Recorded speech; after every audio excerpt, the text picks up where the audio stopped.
Hi, so I'm Cal Lee. I've been here at SILS for about 15 years now, and my PhD was from the University of Michigan, a school in many ways, quite a bit like ours, an I school. I went to graduate school with the intention of um, doing research for people for pay, right? Not sort of the kind of research that we as faculty do, but somehow getting questions from people and going and researching them because I somehow thought that would be a job I could get. And a couple of things happened when I went to graduate school, and one is that I learned that that was, the most likely avenue for that sort of job was in the corporate sector, doing kind of corporate intelligence, doing research to find out answers to certain questions that would give competitive advantage to companies, which wasn't really what I had in mind. And the other is that I got exposed to this issue of digital preservation. There was a faculty member at Michigan named Margaret Hedstrom who had done a lot of very influential work both in academia and in state government when she worked there on electronic records, on these issues of how do you make sure that things can be carried forward over time. And it really fired me up kind of, professionally, intellectually. I thought, wow, this is really something I'd like to try to take on. And so I really shifted gears when I was in graduate school. So this is something to keep in mind, right, is that you might leave with a different story from the one you came in with. And so I really went all into taking classes and archives and records management, which was the concentration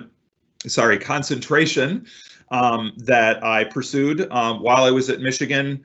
I went and then worked at the Kansas Historical Society as an electronic records archivist there. I returned to Michigan to get my PhD, and then I came here to Chapel Hill.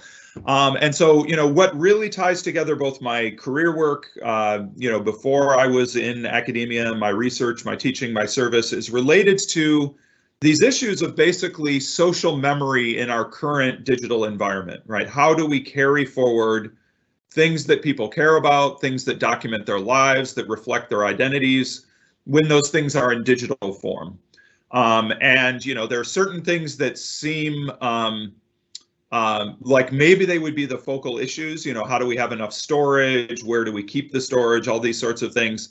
And those certainly are important, but a huge amount of the work, a lot of the intellectual work that people who work in the profession, people who do research in these areas really need to address, are much more sort of intellectually interesting and challenging because they're about how we represent information.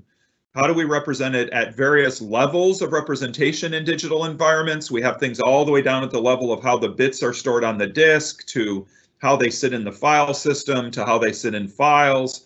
And each of those, because of the way the industry evolves, are constantly changing. And so the job of somebody working in an archival setting is largely about trying to be attentive to what's happening in the environment, making changes to strategies, to technologies, to policies, to workflows around those changes in technology. And so a great deal of the work that I do, again, in my teaching, research, and service is associated with trying to ramp up people who really care genuinely about these issues of social memory and accountability of government and the sort of reasons that we keep archival records, but in many cases are not particularly sort of confident or comfortable with the technologies themselves, about how is it that something like the file system is actually going to matter for providing contextual information about electronic records. And so a lot of the work that I've done has been about trying to build the capacity of the profession to deal with these sort of issues. I worked on a series of projects funded by the Institute for Museum and Library Services, the IMLS, with Helen Thibault, who if you tune in, we'll hear from a little bit later on in this series of lightning talks.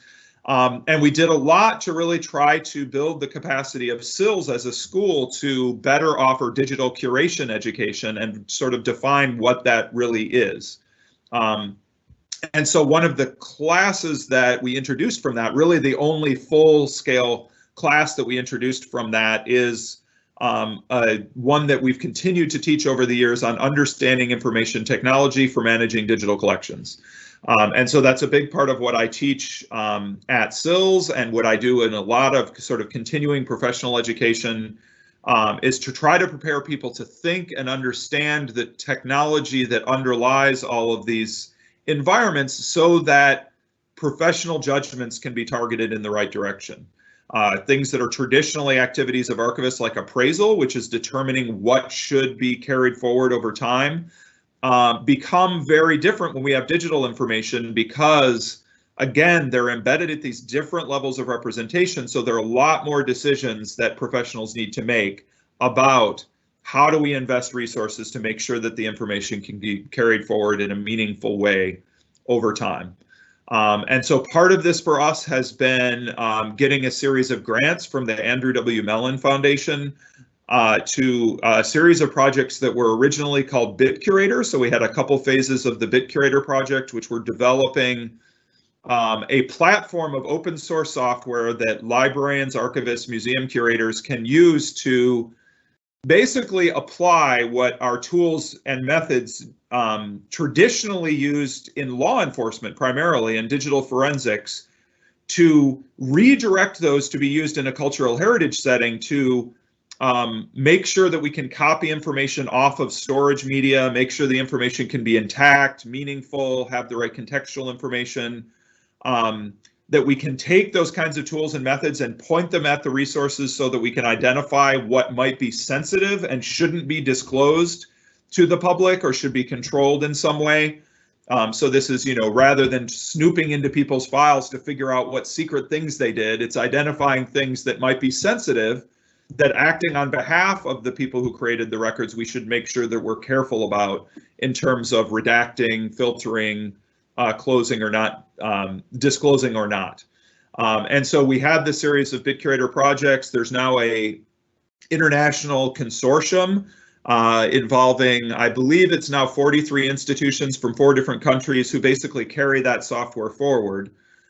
We've had follow-on projects called Curator Access and Curator NLP, which was more focused on access and use of the materials and how we can take advantage of things like natural language processing software to not automate or replace the human in the loop, but to complement and enhance their work so that they can focus really on the intellectual activities of what I should be preserving, who's, which stakeholders should I be attending to, what needs do I need to be addressing, so that the underlying kind of nuts and bolts of the work can be done by the software.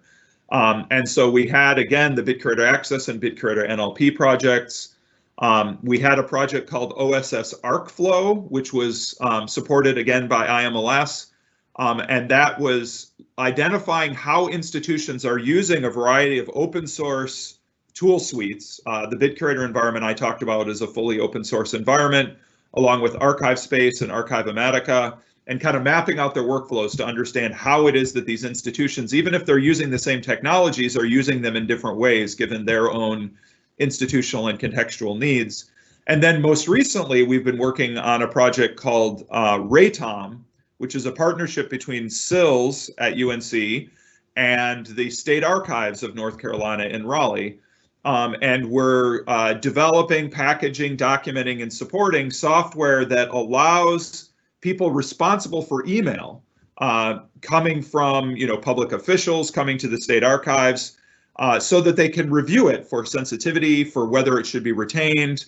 And consistent with what I was expressing before, the idea is to use this technology to support the work that people are doing, not to sort of automate or replace the work that they're doing. So we've been using natural language processing to identify named entities. We're moving into the phase of the project where we're using machine learning to help people identify patterns that might help them to identify what should be retained, what information might be sensitive and shouldn't be disclosed, right?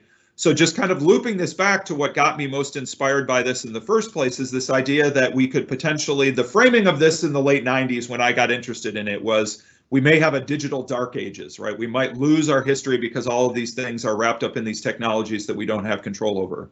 So essentially the work that I've tried to do over those years is to enable people in the profession, including the students coming out of our school, to really be capable of working with the people they need to work with to enable that kind of representation to be carried over time, even if the underlying technology changes. So if any of these things are interesting to you, certainly feel free to get in touch with me, and we can have further conversations about it. Thank you.